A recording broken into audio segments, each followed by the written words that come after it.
নমস্কার বন্ধুরা, আজকে আমরা কম্পিউটারের স্টিকার কিভাবে তৈরি করতে হয় আমরা আজকে সেটি শিখতে চলেছি। প্রথমে আমাদের উইন্ডোজের টাস্কবারে স্টার্ট বাটনটিতে ক্লিক করে নিতে হবে। ক্লিক করার পর মাইক্রোসফট অফিস ওয়ার্ড 2010 সফটওয়্যারটির উপর দুবার পর ক্লিক করতে হবে।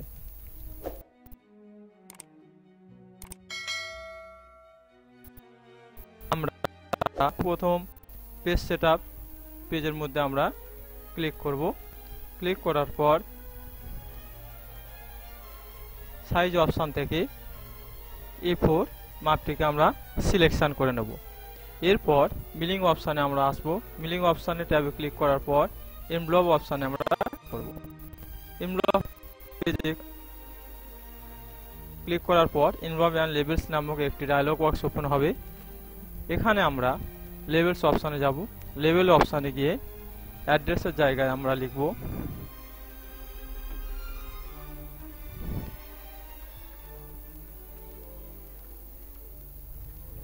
স্টুডেন্ট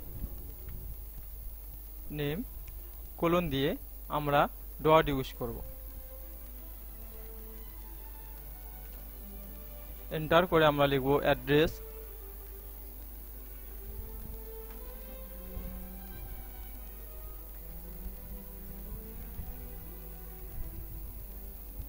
কোলন আমরা দিলাম। এরপর আমরা লিখব ক্লাস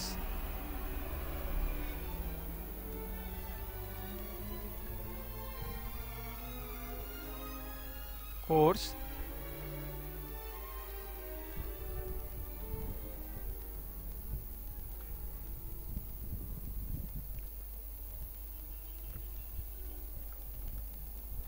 রোল নাম্বার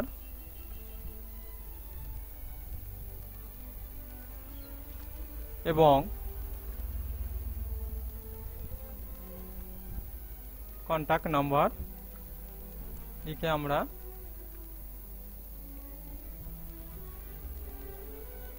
এখানে আমরা ডট ইউজ করব সমানভাবে। এরপর full page of the same levels অপশানে ক্লিক করে নেওয়ার পর অপশানে যাব। অপশান থেকে আমরা 30 পেজ, একটি পেজের মধ্যে 30টা হচ্ছে স্টিকার তৈরি হওয়ার জন্য 30 পেজ অপশানটিকে চয়েস করব। ওকে বাটনে ক্লিক করে নেব। নেওয়ার পর আমরা এখান থেকে নিউ ডকুমেন্ট অপশানে ক্লিক করব।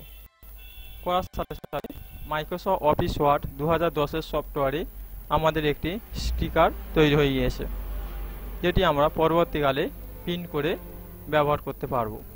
মাইক্রোসফট অফিস ওয়ার্ডে স্টিকারটিকে আমরা সেভ করার জন্য প্রথমে আমরা যাব ফাইল অপশান। এখান থেকে আমরা যাব সেভ অ্যাজ। সেভ অ্যাজ অপশানে যাওয়ার পর একটি ফাইলের নাম আমরা এখানে ইউজ করব। কম্পিউটারের ড্রাইভ যেখানে আমরা সেভ করতে চাইছি, যেমন এখানে ডেস্কটপে ক্লিক করে নেব, নিয়ে সেভ বাটনে ক্লিক